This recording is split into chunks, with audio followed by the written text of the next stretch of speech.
On va parler aujourd'hui d'un personnage atypique de l'histoire de la psychanalyse, qui a été considéré un peu l'enfant terrible de la deuxième moitié du XXe siècle. Je vais vous lire juste deux descriptions de Massoud Khan, celle de Christopher Bollas, je pense que c'est un anafrédien de l'école anglaise, qui a écrit si la maladie mentale peut être pardonnée, son œuvre littéraire pourra survivre à son autodestruction. Fin de citation. Il qualifie de un des auteurs les plus doués du siècle en psychanalyse. Ça, c'est Christopher Bollas. André Green, lui, il décrit trois Massoud. Le premier était le psychanalyste brillant, penseur original, intuitif, avec un esprit très vif. Le deuxième serait l'excentrique. Et le troisième, c'est le psychopathe, profondément perturbé, cynique, envieux, plein de ressentiments, ayant besoin de nuire à ses rivaux et de les avilir et d'utiliser tous les moyens possibles pour atteindre son objectif. Donc, Massoud Khan est mort en 1989, et après sa mort, il y a eu un long silence qui tombe sur lui et sur son œuvre jusqu'en 1993 et surtout jusqu'en 2001. C'est à partir de 2001 qu'on recommence à parler de Massoud Khan. On va discuter un peu de ce silence parce que c'est très curieux, ça. La personnalité de Massoud Khan, elle était tellement insaisissable que le problème, c'est qu'on risque de laisser de côté son œuvre. Donc, ça sera important de se pencher sur trois cas cliniques, que Flavio le fera tout de suite après la présentation de Daisy sur sa vie et son œuvre. Je dois dire aussi qu'une autre chose dans la vie de Massoud qui nous permet de penser, c'est les rapports troublés des colonisateurs et colonisés. Puisque Daisy va nous parler de son origine pakistanaise et comment il s'est tourné vers la civilisation anglaise et occidentale à partir de son histoire. Donc, on a invité aussi Nadia Niederhauser, qui, dans 15 jours, elle nous parlerait de deux cas cliniques de Winnicott. 15 jours. Dans 15 jours, elle nous parlerait. Elle aurait dû nous parler. Elle ne nous parlera plus dans 15 jours, mais elle nous parlera dans 2 ou 3 mois sur les cas cliniques de Winnicott, parce que l'idée c'était de faire une jonction comme ça. Ils sont tellement interconnectés, l'œuvre de Winnicott et l'œuvre de Massoud Khan, que Daisy avait eu l'idée de faire rapprocher une séance Massoud Khan, une séance Winnicott.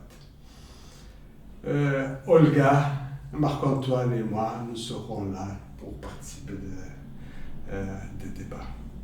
Alors, Daisy.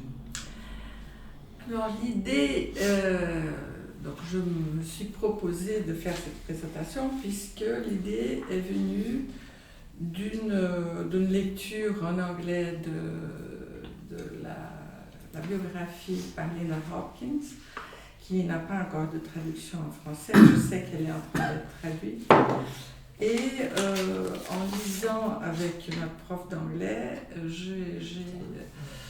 j'ai eu envie, je dis il faut absolument qu'on parle de Massoud Khan, parce que j'avais des antécédents. Je suis arrivée en Suisse en 1980 et j'ai eu des superviseurs de l'IPA dans cette décennie qui m'ont tous parlé de Massoud Khan à l'époque, et de il faut lire, etc. Et de m'ont conseillé.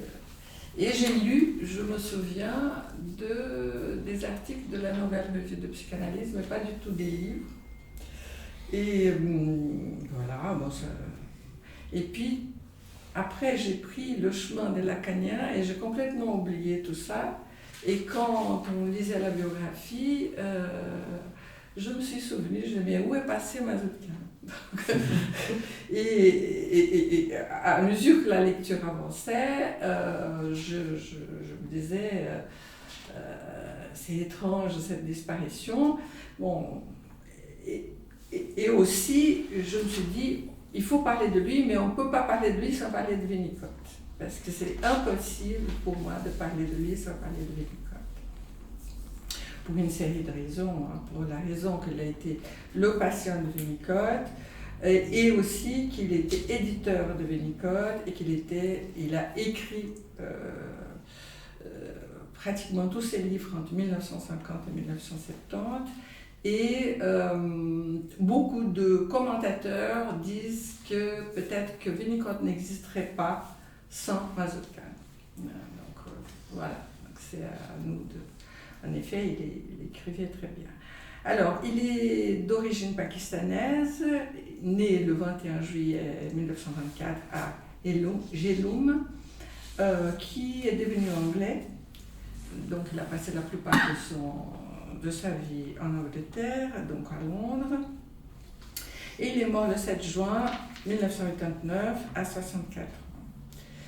Donc un psychanalyste qui est venu d'ailleurs, mais qui a fait partie d'un moment de la psychanalyse en Angleterre et un moment aussi de Londres. Londres était devenu le centre non seulement de la psychanalyse, mais de la mode, de la musique, ce qu'ils appelaient les Swinging London. Donc, il a fait des études de littérature en Inde et en Angleterre. Mais en Angleterre, ça se discute. Donc, il y a tout une controverse. Mais en tout cas, il l'a fait en Angleterre.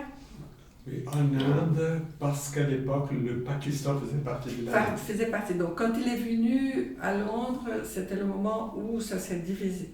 Oui. Donc, et assez vite, donc l'association anglaise, the British Association, l'a pris, puis il y a un malentendu. Il y a un malentendu dans ses débuts, dans tous les livres, on peut lire ce malentendu. Donc il est arrivé en 1946, alors qu'il n'avait que 22 ans.